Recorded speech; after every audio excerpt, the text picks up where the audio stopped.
Perkenalkan, nama saya Sarirul Husna Koima. Saya dari kelas B S1 Kesehatan Masyarakat. Di sini saya akan menjelaskan tentang proses terjadinya suatu penyakit. Pengertian penyakit. Pengertian penyakit adalah suatu keadaan di mana terdapat gangguan terhadap bentuk dan fungsi tubuh, sehingga badan kita merasakan hal yang tidak normal. Di dalam proses terjadinya suatu penyakit terdapat teori-teori. Yang pertama, teori kontagion teori, yaitu dari manusia satu ke manusia yang lainnya. Yang kedua yaitu teori Hippocrates atau Hippocratic teori, yang disebabkan oleh iklim seperti udara, air, tanah, cuaca, dan lain sebagainya. Yang ketiga yaitu teori humoral, yaitu penggangguan keseimbangan cairan dalam tubuh, putih, kuning, hitam, merah. Bila terjadi ketidakseimbangan, biasanya akan terjadi timbulnya penyakit.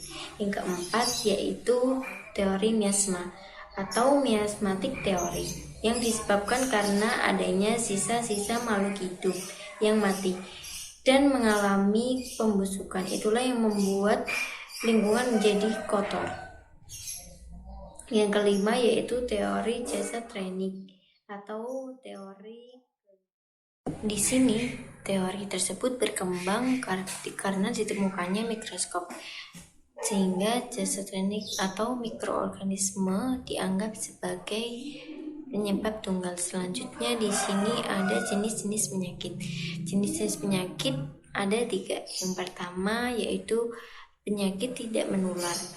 Penyakit tidak menular karena masalah metabolisme jaringan tubuh seperti keracunan makanan dan penyalahgunaan obat yang secara berlebihan. Yang kedua yaitu penyakit menular. Yang pasti penyakit menular tersebut karena kuman seperti virus, bakteri, amuba, jamur. Contohnya seperti flu burung dan rabies. Yang ketiga yaitu penyakit kronik, yaitu penyakit yang diidap yang sudah lama seperti kanker dan AIDS. Pembahasan tentang tahap perkembangan penyakit. Yang pertama yaitu tahap prepatogenesis, di mana daya tahan tubuh host menurun karena penyakit yang belum ditemukan. Yang kedua yaitu tahap inkubasi, yaitu penyakit tubuh masuk ke dalam tubuh tetapi penyakit belum tampak. Yang ketiga yaitu penyakit dini, yaitu host sakit ringan. Yang keempat yaitu penyakit lanjut, di mana penyakit tersebut bertambah parah. Yang kelima yaitu tahap akhir penyakit, di mana penyakit berhenti. Kita lanjut ke pembahasan terakhir yaitu model dasar penyakit. Yang pertama ada segitiga epidemiologi, yang terdiri dari environment atau lingkungan, yaitu faktor penentu dari kondisi dan pengaruh luar yang memengaruhi kehidupan suatu organisme. Yang kedua yaitu substansi, elemen tertentu, hidup atau tidak hidupnya, dan kehadiran atau ketidakhadirannya. Bila diikuti kontak efektif akan menjadi stimulan atau memudahkan terjadinya suatu penyakit. Dan yang terakhir di sini ada host, yaitu penjamu, di mana semua faktor yang terdapat pada diri manusia yang dapat mempengaruhi timbulnya perjalanan suatu penyakit.